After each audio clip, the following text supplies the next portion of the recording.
Carta de Judas dentro de nuestra serie de las cartas apostólicas de nuestra página web www.descubreelevangelio.org. Vamos a dar lectura a la carta. Es una carta muy cortita.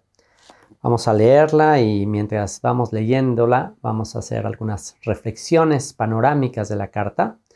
Para un estudio mucho más exhaustivo de esta carta pueden ir a nuestra página web de nuestro Instituto Bíblico Virtual Gratuito, www.descubrelabiblia.org. Así que vamos a dar lectura, vamos a seguir el método del sacerdote Esdras, que en el libro de Nehemías, capítulo 8, versículo 8, dice que leía claramente en el libro de la ley y daba el sentido de modo que se entendiese la lectura. Ese es el objetivo. Leer y aclarar algunas palabras, algunos términos, algunos conceptos de los que habla el escritor de esta carta, con el propósito de ubicarnos en la época, en el contexto en el que él escribió y tratar de entender mucho mejor el mensaje que trató de compartir a todos aquellos que han sido llamados y santificados en Dios Padre y guardados en Jesucristo. Así que vamos a leer. Si tienes tu Biblia ahí, te recomiendo que sigas la lectura también con tu Biblia. Vamos a leer de la traducción Reina Valera 1960. Así que vamos a leer juntos. Dice: Judas, siervo de Jesucristo y hermano de Jacobo. Este Jacobo es el que aparece en el libro de los Hechos, capítulo 15, que fue el que juzgó qué hacer con los gentiles. Por consiguiente, si es hermano de Jacobo, entonces, de acuerdo a los comentaristas, este Judas es el medio hermano de Yeshua, que en vez de presentarse a sí mismo como hermano de Yeshua y usando esa filiación familiar, tener mucho más autoridad, no se presenta así, simplemente se presenta como siervo de Yeshua el Mesías. Y bueno, para todas las razones de por qué se piensa que este es el Judas, medio hermano de Yeshua, y el hermano de Jacobo, que también es el medio hermano de Yeshua, para toda esa explicación y referencias de eso, les digo que pueden ver el comentario del nivel intermedio de nuestro Instituto Bíblico Descubre la Biblia. Así que Judas, siervo de Jesucristo y hermano de Jacobo, a los llamados, santificados en Dios Padre y guardados en Jesucristo. Misericordia y paz y amor os sean multiplicados. Amados, por la gran solicitud que tenía de escribiros acerca de nuestra común salvación, me ha sido necesario escribiros exhortándoos que contendáis ardientemente por la fe que ha sido una vez dada a los santos. Porque algunos hombres han entrado encubiertamente o a escondidas, los que desde antes habían sido destinados para esta condenación. O sea que estos hombres que entraron encubiertamente, a escondidas, a la comunidad de los creyentes, dice que ya habían sido destinados para esta condenación. ¿Por qué es que Dios los introduce como cizaña entre el trigo, entre la congregación de sus elegidos? ¿Cuál es el propósito de esto? Bueno, Moisés escribió en el libro de Deuteronomio que cuando surgieran falsos profetas y que hicieran prodigios, señales y sedujeran al pueblo de Israel a ir a adorar dioses ajenos, dioses extraños, Dios dice ahí que la razón por la que haría eso, permitiría eso, el Creador, es para probar a su pueblo. El hecho de tener pruebas de este tipo, el hecho de tener personas que empiezan a decir mentiras, a ir en contra de la verdad, es para probarnos, es para ver si realmente nosotros nos mantenemos en la verdad, nos conservamos en el amor de Dios. Y bueno, pues esa es la razón por la que Dios mete cizaña, permite que haya cizaña.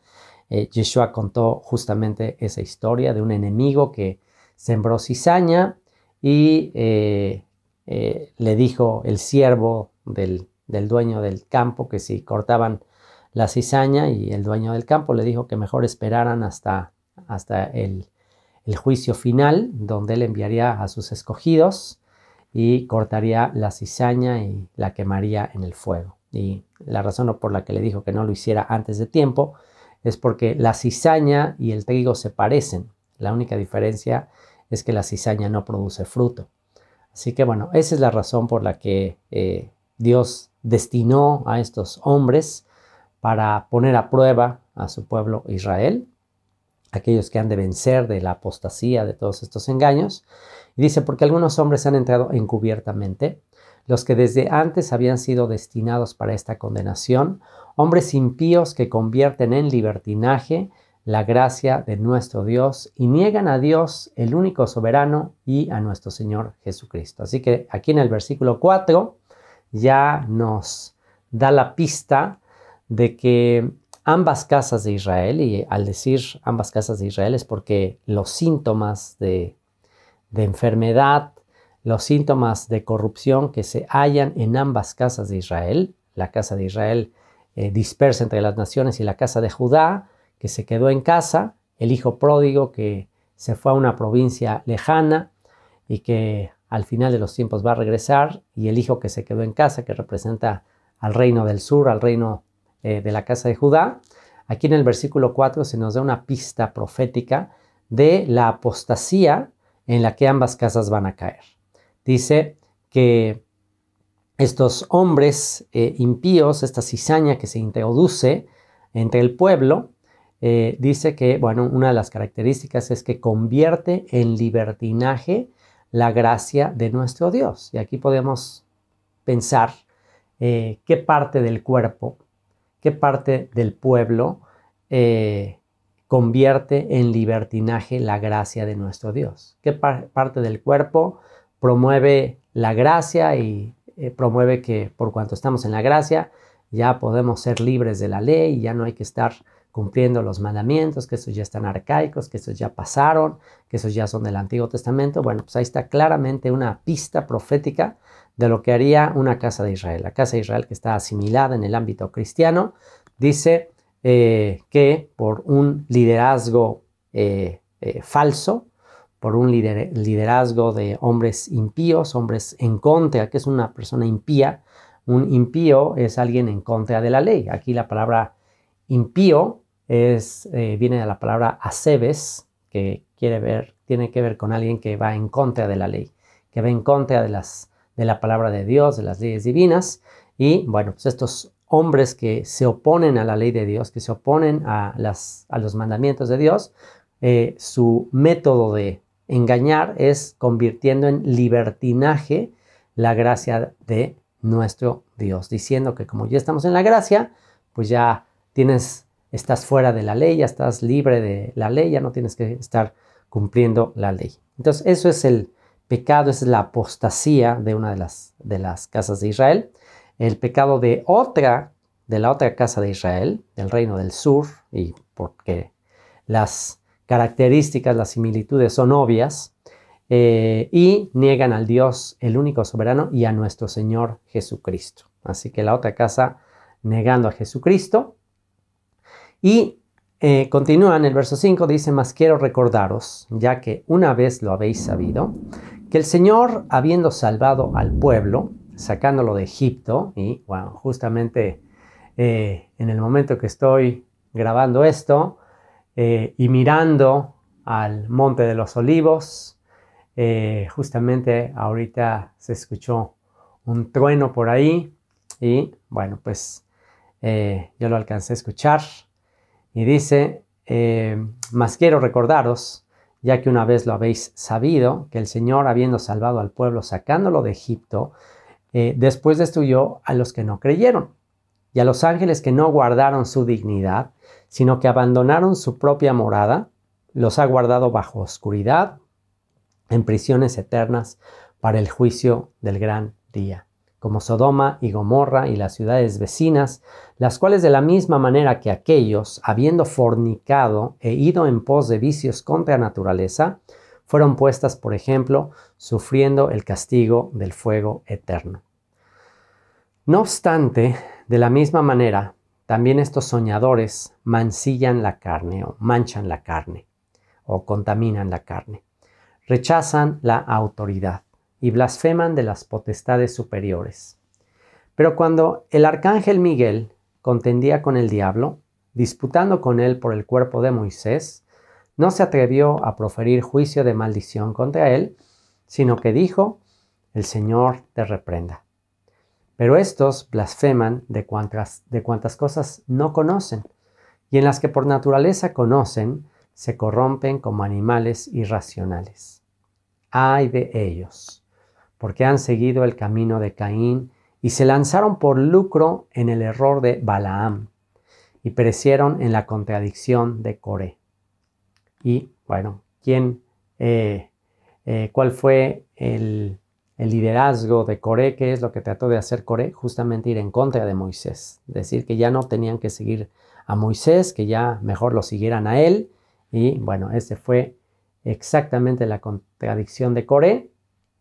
Estos son manchas en vuestros ágapes. Los ágapes eran banquetes festivos, banquetes que se hacía en la comunidad primitiva para invitar a los pobres, para comer juntos, para recordar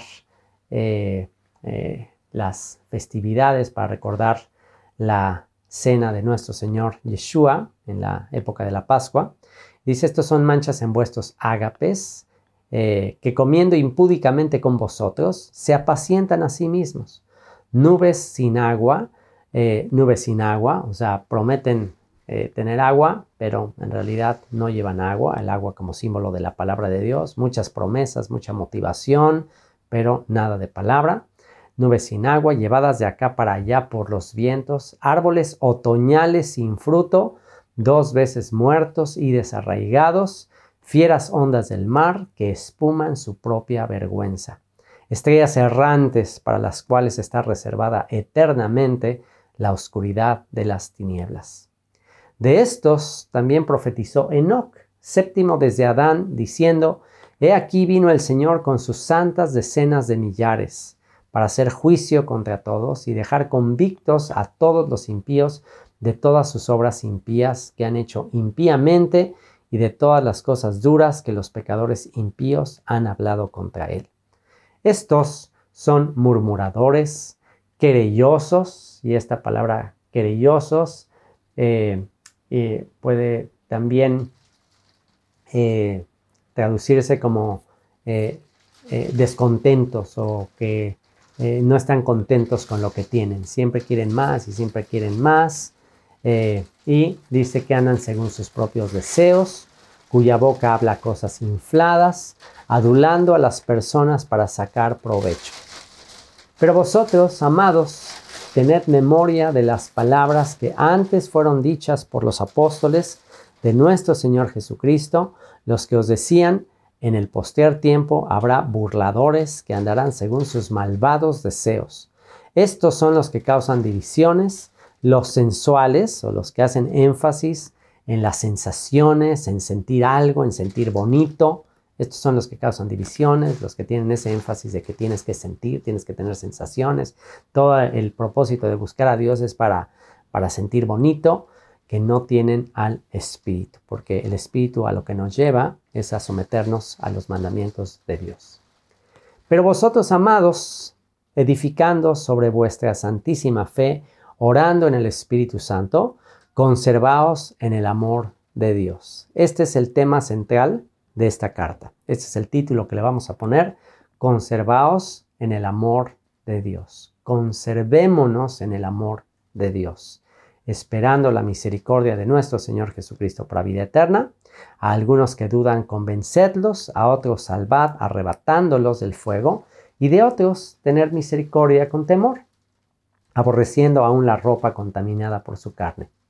Y a aquel que es poderoso para guardaros sin caída y presentaros sin mancha delante de su gloria con gran alegría, al único y sabio Dios, nuestro Salvador, sea gloria y majestad, imperio y potencia, ahora y por todos los siglos. Amén. Padre, te damos muchas gracias por esta carta. Te ruego que el mensaje, la esencia de este mensaje urgente de tu siervo Judas, Yehudá, cuyo nombre significa alabanza, que su propósito por el cual escribió esta carta pueda quedar grabado en nuestra mente y en nuestro corazón. Te agradezco, Señor, por conservarnos en tu amor y darnos la convicción de que tú eres poderoso para guardarnos sin caída y sin mancha delante de ti con gran alegría. En el nombre de Yeshua. Amén. Les voy a compartir mis notas de esta carta a la que titulamos Consérvate en el amor de Dios. Consérvate en el amor de Dios. Esa es la exhortación. Ese es el tema central de esta carta. Ese es el tema central que quiero compartir contigo. Consérvate en el amor de Dios. Y al conservarnos en el amor de Dios implica conservarnos en sus promesas, conservarnos en la esperanza de la vida eterna. Es por eso que el video que elegimos para esta grabación es esta vista rumbo al Monte de los Olivos. Esta grabación está siendo hecha en Jerusalén, aquí a la altura del Monte del Templo, mirando rumbo al Monte de los Olivos. Y con esta mirada, con esta expectativa de aquel que prometió que habría de volver al Monte de los Olivos, pues con esa esperanza de la vida eterna, podemos conservarnos en el amor de Dios. Y el tema de esta carta es acerca de los hechos de los apóstoles, más bien de los apóstatas. De hecho, el propósito de reflexionar en esta carta es trasladarnos de los hechos de los apóstatas y detectamos que nuestra fe está siendo diluida, está siendo distorsionada, si estamos en medio de cizaña, si podemos detectar que hay falsos maestros de los que está hablando aquí, hombres impíos, todo esto, si estamos en esta época de tanta información, de tanta difusión a través de las redes sociales, bueno, pues esta carta nos enseña a cómo prepararnos para la prueba, porque como ya dijimos, Dios permite que haya esta cizaña, Dios preparó de antemano, destinó a estos hombres para eso, precisamente para ponernos a prueba, como dijo Moisés en el libro de Deuteronomio. Y bueno, pues vamos a aprender algunas lecciones para resistir la prueba, para resistir la tentación. Y en Judas, del versículo 1 al 7, vamos a aprender algunas lecciones o moralejas. Número 1, hablamos de que ambas casas de Israel, tanto Efraín como Judá, cayeron en apostasía. De ambas casas Dios va a sacar a un remanente, después de que hayan sido puestos a prueba. Va a sacar a un remanente de ambas casas, y ya está sucediendo, de la casa de Efraín, de la casa de Israel, que está asimilada entre las naciones, que fueron conquistadas por los asirios después de la división del reino, y de esta casa de Israel dispersa entre las naciones de Occidente, porque Oseas dijo que la casa de Israel en los últimos tiempos vendría temblando desde Occidente. Bueno, de esta casa de Israel está siendo probada en su fe a través de esta falsa doctrina de la gracia convertida en libertinaje. Y bueno, pues esa es la principal herejía, la principal apostasía de las ovejas perdidas de la casa de Israel, asimiladas en el ámbito cristiano, en que se les dice que por cuanto ya están en la gracia, todo está bien, ya no tienen de qué preocuparse, y estos hombres impíos con lisonjas y con el fin de sacar provecho y de decirles lo que quieren escuchar, pues les dicen que pues no es necesario seguir escudriñando, seguir meditando en las escrituras. Incluso eso es visto hasta poco espiritual. Se fomenta la ignorancia, se fomentan mensajes muy superficiales, totalmente humanistas, totalmente enfocados simplemente en el hombre, en lo que Dios puede hacer para el hombre, en vez de la respuesta de amor, de gratitud que el hombre debería dar a un creador que dio la vida de su Hijo por nosotros. Así que, bueno, pues ese es el pecado de Israel asimilado en el ámbito de la iglesia cristiana. Y en el ámbito de la casa de Judá, el pecado de la casa de Judá, de los líderes de la casa de Judá, es negar a Yeshua como el Mesías de Israel. Aunque bueno, pues esto también ya Dios está haciendo algo en estos últimos tiempos. Dios está rescatando del pueblo judío, sobre todo del ámbito secular, aquí en Israel, en estos últimos años, gracias al Internet, incluso gracias a esta pandemia que tiene a mucha gente encerrada en sus casas. Este es el momento en que ellos están empezando a abrir sus ojos para examinar las profecías cumplidas en Yeshua, y están muchos comenzando a reconocer a Yeshua como el Mesías. Así que bueno, pues esos son los pecados de ambas casas. Una, el libertinaje, el enfatizarse tanto en la gracia al punto de caer en apostasía y apartarse de las leyes divinas y de los mandamientos y de la santidad. Y la otra casa, negar a Yeshua como el Mesías. El segundo punto que aprendemos en estos versículos del 1 al 7 es que no todos los que salieron de Egipto entraron a la tierra prometida. El tercer punto que aprendemos es que los ángeles que no guardaron su dignidad, sino que se apartaron, sino que se contaminaron de la naturaleza que tenían y se mezclaron. Esta es una alusión a lo que pasó en Génesis capítulo 6, cuando los ángeles abandonaron su propia morada y se mezclaron con las mujeres y las hijas de los hombres, y de ahí salieron los gigantes. Entonces, bueno, ahí lo que aprendemos es que estos ángeles, que eran servidores, porque para eso fueron creados los ángeles, para servir al Altísimo, para adorar en la presencia del Altísimo, para estar diciendo santo, santo es el Altísimo. Esa fue su función, y tenían que mantenerse en adoración. Bueno, estaban así, estaban sirviendo, estaban adorando incluso, pero después se rebelaron. Así que pues esta es una gran lección a aprender. Y número 4, Sodoma y Gomorra, que tienen una gran abundancia, una gran prosperidad, al final fueron destruidos. Y ellos podían argumentar que eran bendecidos por Dios, que tenían mucha prosperidad, una doctrina muy popular también en el ámbito cristiano, en la doctrina de la prosperidad, que hacen mucho énfasis en el dinero, en la prosperidad, y al final Dios destruyó Sodoma y Gomorra, y ahí tenía a uno de sus elegidos, a Lot, con su familia. Dice la Escritura que era un justo, que él se afligía de ver toda la perversión que había en Sodoma, pero pues estaba mezclado ahí, y tristemente por eso, tristemente por haber buscado la prosperidad, al final terminó perdiendo incluso a su familia. Así que las 3 moralejas que aprendemos de estos primeros versículos es que muchos son los llamados, pocos los elegidos. Muchos son los llamados a salir de Egipto, pero solo los que se conservaron en el amor de Dios entraron. Solo Josué y Caleb y la nueva generación que fue circuncidada en Gilgal. Y Josué y Caleb se mantuvieron, se conservaron en el amor de Dios, creyendo en sus promesas. El resto de los espías que fueron enviados a recorrer la tierra prometida empezaron a quejarse de Dios, empezaron a decir que había gigantes en la tierra, empezaron a ver todas las cosas negativas.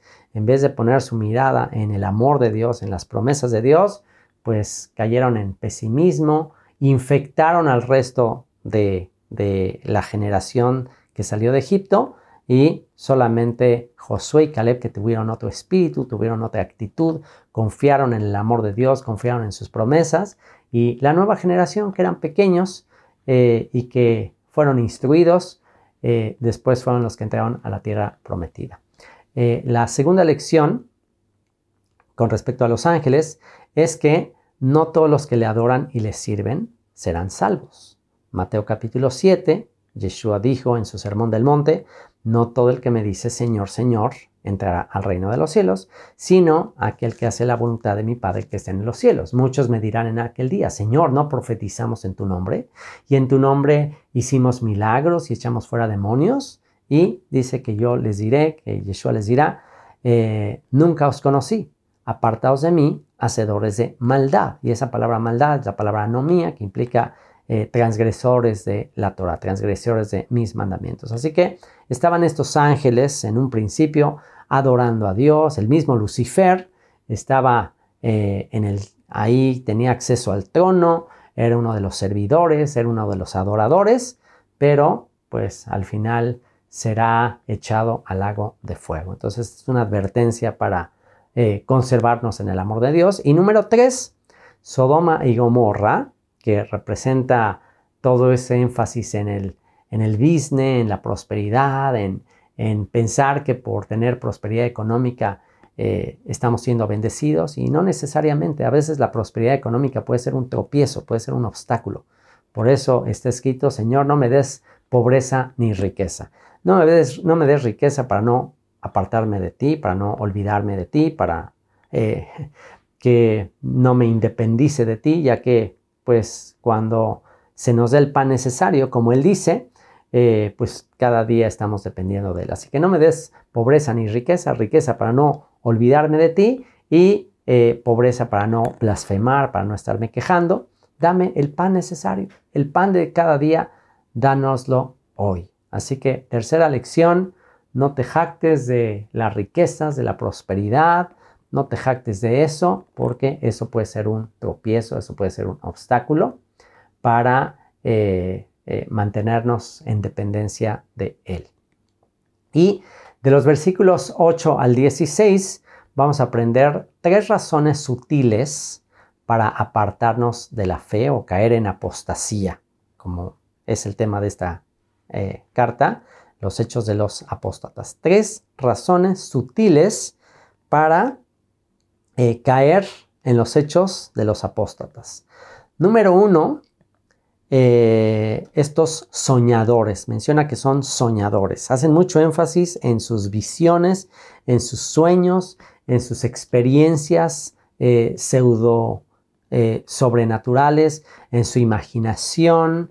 Y entonces dice, estos soñadores mancillan la carne o manchan la carne. O sea, hacen mucho énfasis en la carne, en experiencias, en sentir bonito, en lugar de enfocarse en lo que está escrito. No tenemos que ir más allá de lo que está escrito. El apóstol Pedro escribió que ellos habían estado en el Monte Santo. Ellos habían tenido una experiencia sobrenatural, habían escuchado una voz, habían visto ahí a Yeshua físicamente, transfigurándose, tuvieron una visión celestial de Yeshua ahí en el Monte Santo, algo muy superior a lo que cualquiera de nosotros podía aspirar a tener.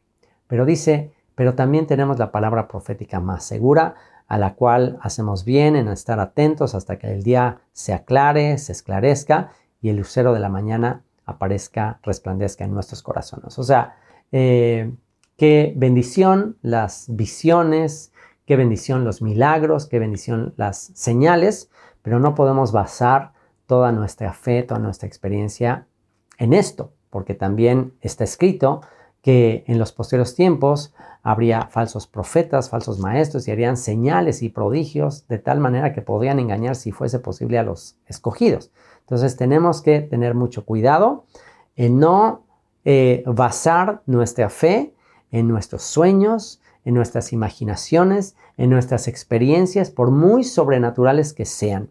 Tenemos que enfocarnos en la palabra profética más segura, lo que está escrito. Punto número 2, otra razón, razón número 2 por la que podíamos caer en los hechos de los apóstatas, orgullo. Dice que rechazan a las autoridades superiores. Rechazan a las autoridades superiores. Y bueno, pues ¿cuál es nuestra autoridad máxima? Las Escrituras. La Torá, los escritos de Moisés, los escritos de los profetas, los escritos de los apóstoles. Esos son nuestros cimientos, esos son nuestros fundamentos. Así que si no tenemos como autoridad la palabra, nadie es autoridad. Una de las actitudes de estos falsos maestros es tratar de someter a sus seguidores a su autoridad. Tratar de decirles a sus seguidores que tienen que estar todos bajo su cobertura y que ellos son la autoridad y que tienen que hacer todos los que ellos dicen. Y bueno, pues eso es totalmente falso, porque lo único que nos da autoridad es estar sujetos todos somos hermanos, no se llamen unos a otros maestros porque recibían mayor condenación. No le llames a nadie maestro porque uno es un maestro. No le llames a nadie padre porque solo uno es su padre que está en los cielos. Pero entonces, bueno, si solamente uno es nuestro padre, si solamente nuestro maestro es Yeshua, ¿qué hay acerca de los 5 ministerios que se mencionan en la carta a los Efesios? ¿Qué hay acerca de los profetas, de los maestros, de los pastores? Por supuesto que sí es así. Sí existen también esas funciones. Siguen funcionando esos ministerios, pero no como una imposición, como dijo también el apóstol Pedro, que sirvamos, que apacentemos a las ovejas, no enseñoreándonos de ellas, es decir, no con autoritarismo, no imponiendo nuestra autoridad, sino sirviéndoles, sino de corazón sincero, sino siendo, como Yeshua dijo, el que quiera ser el mayor entre ustedes, sea el que sirve. Entonces, estamos llamados a ser ejemplo, a ser modelo. Y por supuesto, si alguien tiene más tiempo de conocer las Escrituras, bueno, pues simplemente el tiempo, el mayor tiempo que tiene de conocer las Escrituras, pues por supuesto que lo va a dar de manera humilde, de manera agradecida a los más jóvenes, a los más pequeños, a los que tienen menos tiempo, pero lo va a dar con humildad, lo va a dar no por imposición, sino lo va a dar simplemente como un acto de servicio y de obediencia a aquel que nos llamó a ser discípulos entre las naciones. Así que sin ningún tipo de orgullo, sin ningún tipo de autoritarismo, como estos maestros falsos que dicen que rechazan las autoridades superiores, no están sujetos absolutamente a nadie y quieren ellos siempre tener la autoridad. Y número 3, o razón número 3 para caer en los hechos de los apóstatas es la codicia. La codicia. Por eso Pablo le dijo a Timoteo que se mantuviera contento con lo que tenía, que tuviera cuidado con codiciar ganancias deshonestas. Por eso es que es una de los requisitos para los ancianos, no codicioso de ganancias deshonestas, y se menciona en esta carta el ejemplo de Balaam. El ejemplo de Balaam, que por lucro traicionó al Dios de Israel, a pesar de que era un profeta, a pesar de que efectivamente habló palabra de Dios y sus profecías están escritas en la Torá, o sea, sí fue usado por Dios, sí tenía palabra profética, pero el problema es que utilizó ese don y quiso lucrar con ese don, y lo peor, al final traicionó al Dios que le llamó, buscando el daño al pueblo de Israel. Se le volteó al pueblo de Israel, se unió a sus enemigos para mandarles tentación, para mandar idolatría al pueblo de Israel, y pues al final por lucro terminó oponiéndose al pueblo de Israel. Algo muy parecido a lo que hizo la Iglesia Católica Romana al usurpar el lugar del pueblo de Israel y al ponerse en contra del pueblo de Israel y armar una religión con tanto énfasis en el lucro, con tanto énfasis en las riquezas y, bueno, pues tratando de usurpar el lugar del pueblo de Israel. Y, bueno, pues ante todos estos hechos de los apóstatas, la pregunta de preguntas, y es con lo que vamos a cerrar, y esto es lo más importante: ¿cómo conservarnos en el amor de Dios y librarnos de los hechos de los apóstatas? Bueno, ya vimos cuáles son los hechos de los apóstatas. Ahora la pregunta es cómo podemos librarnos de esos hechos, cómo podemos pasar la prueba. Ya vimos que Dios permite que esos maestros estén enseñando sus mentiras para ponernos a prueba. Entonces, ¿cómo podemos pasar la prueba? ¿Cómo podemos conservarnos en el amor de Dios y librarnos de los hechos de los apóstatas? Bueno, versículos 17 al 21 tiene la respuesta. Y con esto vamos a ser trasladados del reino de las tinieblas al reino de su amado Hijo. Vamos a ser trasladados de los hechos de los apóstatas a los hechos de los apóstoles, a la doctrina de los apóstoles. Las actividades de la iglesia primitiva era orar juntos, orar unos por otros, la comunión, perseveraban en la comunión unos con otros, en las oraciones, en el partimiento del pan, en tener convivencia, compartir, comer juntos y perseveraban en la doctrina de los apóstoles. O sea que tres antídotos para trasladarnos a los hechos de los apóstoles. Número 1, edificándoos sobre vuestra santísima fe. Esto está en el versículo 20. Edifiquémonos sobre nuestra santísima fe. La fe viene por el oír y el oír por la palabra de Dios. Así que tenemos que edificarnos, tenemos que construir nuestra fe. ¿Cómo construimos nuestra fe? Meditarás en este libro de la ley de día y de noche para que guardes y hagas conforme a todo lo que en él está escrito, porque entonces harás prosperar tu camino y todo te saldrá bien. Salmo número 1, bienaventurado el varón que no anduvo en consejo de malos, ni en camino de pecadores, ni en silla de escarnecedores se ha sentado, sino que en la ley del Señor está su delicia, y en ella medita de día y de noche. Será como árbol plantado junto a corrientes de aguas, que da su fruto en su tiempo y su hoja no cae, y todo lo que hace prosperará. No así los malos, que son como la rama que arrebata el viento, como la paja, como esa paja que se la lleva el viento. Entonces, bueno, número 1, estudiando todos los días, construyendo nuestra fe, meditando en la palabra, memorizando la palabra.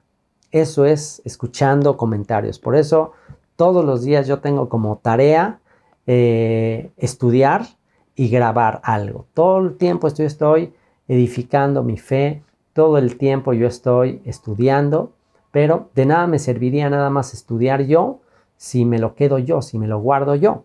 Para eso estoy haciendo esta grabación. Yo lo único que estoy haciendo es compartir con ustedes lo que yo ya estudié, en lo que yo ya me edifiqué. Yo previamente ya estudié esta carta y me edificó muchísimo.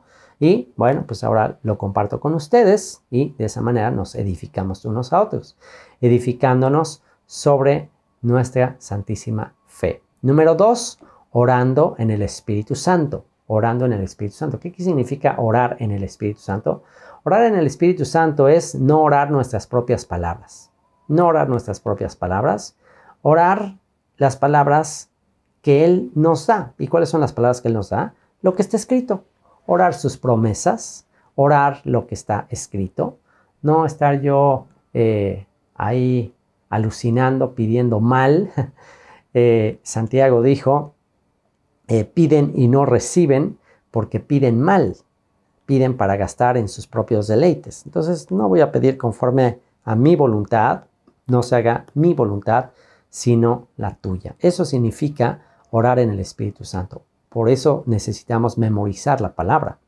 Por eso necesitamos leer todos los días, meditar de día y noche, cuando estés en casa, cuando andas por el camino, al acostarte, al levantarte, porque en la medida que estamos estudiando, meditando, memorizando, pues a la hora de orar, pues lo único que va a salir de nuestra boca es su palabra. De la abundancia del corazón habla la boca. Así que orar en el Espíritu Santo no es orar cosas sin sentido, es orar conforme a lo que está escrito. Y número 3, consérvate en el amor de Dios. Recordemos a Josué y Caleb, que en vez de ser pesimistas, en vez de ver el vaso medio vacío, en vez de ver los obstáculos, en vez de ver a los gigantes, ellos no vieron a los gigantes, ellos no vieron todos los obstáculos, ellos se mantuvieron creyendo en las promesas de Dios, se mantuvieron creyendo en el amor de Dios, que Dios con amor eterno les había amado, que Dios amó a Abraham, Isaac y Jacob y por eso les entregó la tierra prometida. Así que conservémonos en ese amor de Dios. El que teme no ha sido perfeccionado en el amor, así que conservémonos en el amor de Dios, confiemos en que si Él no escatimó a su único Hijo, sino que lo entregó por todos nosotros, ¿cómo no nos dará también con Él todas las cosas? Y enfócate en su misericordia, enfócate en la cruz, tu mirada en la cruz, enfócate en su misericordia y en la esperanza de la vida eterna. Si tú no despegas tu mirada de la cruz, ¿cómo puedes dudar de su amor? ¿Cómo puedes dudar de su amor si te enfocas en ese precio, en ese rescate que fue pagado por todos nosotros? Y por último, versículo 22 al 23, bueno, ok, nosotros ya tenemos, wow, el antídoto para no caer en los hechos de los apóstatas. Pero ¿qué hacemos con los que ya cayeron? ¿Qué hacemos con los que ya están ahí entre azul y buenas noches y wow, queremos arrebatarlos, queremos sacarlos de ahí? ¿Qué hacemos con ellos? Bueno, en los últimos versículos, de los versículos 22 al 23, se habla de 3 grupos de personas. Y primero menciona a los que dudan. A los que dudan, convencerlos. ¿Y cómo podemos convencer a los que dudan? Los que están, ay, a ver, híjole, ¿le creo a estos apóstatas? ¿Le creo a estos falsos maestros? ¿O cómo le hago? Bueno, te voy a decir cómo convencerlos. O para decirte cómo convencerlos, primero, cómo no convencerlos. No los vas a convencer si te pones a discutir, si te pones ahí a darles de bibliazos, así no. A alguien que duda no lo puedes convencer así. Está escrito que en esto conocerán que son mis discípulos, en que se amen los unos a los otros. No hay un fruto del Espíritu más contundente que el amor. Y el amor se demuestra con servicio, con paciencia. El amor es sufrido, el amor es benigno, el amor todo lo sufre, todo lo cree, todo lo espera, todo lo soporta. El amor nunca deja de ser. Entonces a los que dudan, ten paciencia, ámalos, sírveles, enséñales con paciencia, poco a poco, una y otra vez. Dedica tiempo a los que están dudando. A otros, salvad arrebatándolos del fuego. Entonces, si alguien ya lo tienes que arrebatar del fuego, pues alguien que no se da cuenta que ya está por caer en el fuego. Entonces, ¿a quién podría referirse a alguien que está por quemarse, no se está dando cuenta que está yendo rumbo al fuego, que no capta el peligro? ¿Quién no capta el peligro del fuego? Pues alguien muy incauto, alguien muy ingenuo, un pequeñito, un niño, un adolescente que no se da cuenta de todo el fuego a su alrededor, no se da cuenta de todo el peligro que hay a su alrededor. Pues es como un niño, como un bebito que anda ahí caminando alrededor lleno de peligros. Entonces aquí podríamos aplicar y podemos pensar en este grupo de personas como las personas ingenuas, las personas indoctas, y muy particularmente, por ejemplo, los niños, los jóvenes, los adolescentes. Y bueno, pues aquí me hizo recordar en una ocasión cuando mi hijo, a pesar de que desde que es pequeño lo instruimos en la fe, ustedes son testigos, los que nos conocen, de que desde pequeño le he estado compartiendo las Sagradas Escrituras, pero como todos los jóvenes, llega una época en la que obviamente por tanta información circulando, por las influencias, entró a la universidad, empezó a tener ahí influencias que empezaron a poner en peligro y me fui dando cuenta, y por eso tenemos que estar muy atentos a eso. Y bueno, llegó un punto en que tuve que literalmente arrebatarlo, y no me importó que no terminara su carrera, no me importó sacarlo de la universidad, no me importó, y literalmente tuvo que arrebatarlo del fuego, de toda esa influencia. Y bueno, pues Dios fue fiel, Dios en su misericordia me concedió redirigir su vida, sus planes, sus metas. Y bueno, pues justamente ahorita que estoy grabando esto, pues uno de los milagros más grandes que Dios me ha hecho es el de recuperar a mi hijo. Mi primogénito lo recuperé, lo tuve que arrebatar del fuego y pasar tiempo con él, como dice ahí a los que dudan. Bueno, pues pasar tiempo con él, si todas sus dudas, todas las dudas que le han sembrado, toda la información que recibe del internet, pues escucharlo, pasar tiempo hasta convencerlo. Y otro grupo de personas, de otros, tener misericordia, aborreciendo incluso aún sus ropas. Entonces, ¿a quién se refiere con esto? Pues a los que ya son tercos, necios, que ya de plano cayeron en apostasía. Bueno, de esos, ¿qué tenemos que hacer con esos? Bueno, en vez de juzgarlos, en vez de condenarlos, en vez de decir, no, estos ya no tienen remedio, estos ya ya se fueron al hoyo, ya no, ya no hay nada que hacer, ¿no? Hay que tener misericordia, hay que tener compasión, hay que seguir orando por ellos, hay que pedirle a Dios que cambie su corazón, que circuncide su corazón. Hay una película que les recomiendo ver que se llama El Caso Cristo. Búsquenla, está en YouTube, la pueden buscar en YouTube. De hecho, la rentan ahí en YouTube también. Se llama así El Caso Cristo y es el testimonio de la vida real de un pastor que, bueno, fue pastor después, pero era ateo, era un periodista ateo, no quería saber nada ni de Dios ni de Cristo, traía muchos traumas de la niñez, en fin. Y su esposa se convirtió. Su esposa se hizo cristiana. Su esposa primero era atea también, pero luego ya se hizo cristiana y pues el esposo estaba muy molesto, muy enojado de que su esposa se convirtió al cristianismo y él comenzó a hacer toda una investigación acerca del cristianismo para tratar de demostrarle a su esposa que su fe era falsa. Y en esa investigación pues terminó convirtiéndose. Entonces es la historia de un pastor y autor de libros muy famosos. Sacó un libro que se llama El Caso Cristo, El Caso de la Fe, se llama Lee Strobel. Entonces esta película se la recomiendo mucho porque ahí podemos ver el ejemplo de de lo que es tener misericordia de los que ya están endurecidos en su corazón y es orar por ellos, orar por ellos. Ese es mi caso, ahí está mi caso. Mi mamá me tuvo misericordia, mi mamá me tuvo misericordia, mi mamá no dejó de orar, no dejó de orar por mí y bueno, pues hay veces que tienes que, y dice, aborreciendo incluso las ropas, o sea, apartándote de ellos, o sea, sí, ya no puedes estar ahí encima, ya no puedes estar ahí insistiendo, pero ora por ellos, ora por ellos, ora por ellos, ora por ellos. La oración de esta esposa, de este pastor, de este autor de libros, fue, Señor, quita su corazón de piedra. Esa era su oración, quita su corazón de piedra. Así que conoces a alguien que ya está totalmente en rebelión, en apostasía, totalmente en impureza, pide que el Señor quite su corazón de piedra.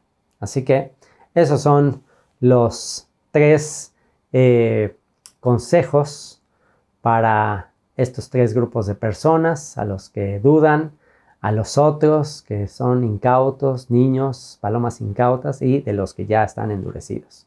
Y concluye versículos 24 y 25 diciendo, y a aquel que es poderoso para guardaros sin caída y presentaros sin mancha delante de su gloria con gran alegría, al único y sabio Dios, nuestro Salvador, sea gloria y majestad, imperio y potencia, ahora y por todos los siglos. Amén. Padre, te doy gracias por esta carta breve pero poderosa, sustanciosa, Señor, para librarnos de esta apostasía de los últimos tiempos. Tú dijiste que no vendría sin que antes viniera la apostasía. Y Señor, vivimos en una época de apostasía, de falsas enseñanzas, de falsas doctrinas. Y Señor, a través de estas falsas enseñanzas y estas falsas doctrinas, tú nos estás poniendo a prueba, a ver si hemos de permanecer, a ver si hemos de guardar tus mandamientos, como le dijiste a tu siervo Moisés. Señor, ayúdanos a conservarnos en tu amor, Señor. Que este video en el que estamos viendo el Monte de los Olivos nos ayude a conservarnos en tu amor, en tu misericordia, en la esperanza de la vida eterna. Y Señor, que nuestras vidas puedan ser luz y puedan ser sal y puedas usarnos para alcanzar a aquellos que dudan, aquellos que están dirigiéndose al fuego y a los que ya están endurecidos en sus corazones, Señor. Te ruego que ahora mismo, si hubiese alguien que ha dudado, te ruego que esta palabra le convenza, Señor. Si hay alguien que está viendo que sus hijos o a algún ser querido está dirigiéndose al precipicio y no ha hecho nada, te ruego, Señor, que le des el valor, el amor, el carácter para detener al incauto, detener al que no sabe y arrebatarlo del fuego, Señor. Y Señor, te rogamos que tengas misericordia de nuestros seres queridos que están endurecidos, de las personas llenas de orgullo que no quieren saber. Señor, te rogamos que cambie su corazón. Y Padre, te agradecemos porque tú eres poderoso para guardarnos sin caída y presentarnos sin mancha delante de tu gloria con gran alegría. A ti, Señor, al único sabio, a ti, nuestro Salvador, Yeshua, a ti sea la gloria y majestad, imperio y potencia, ahora y por todos los siglos. Amén.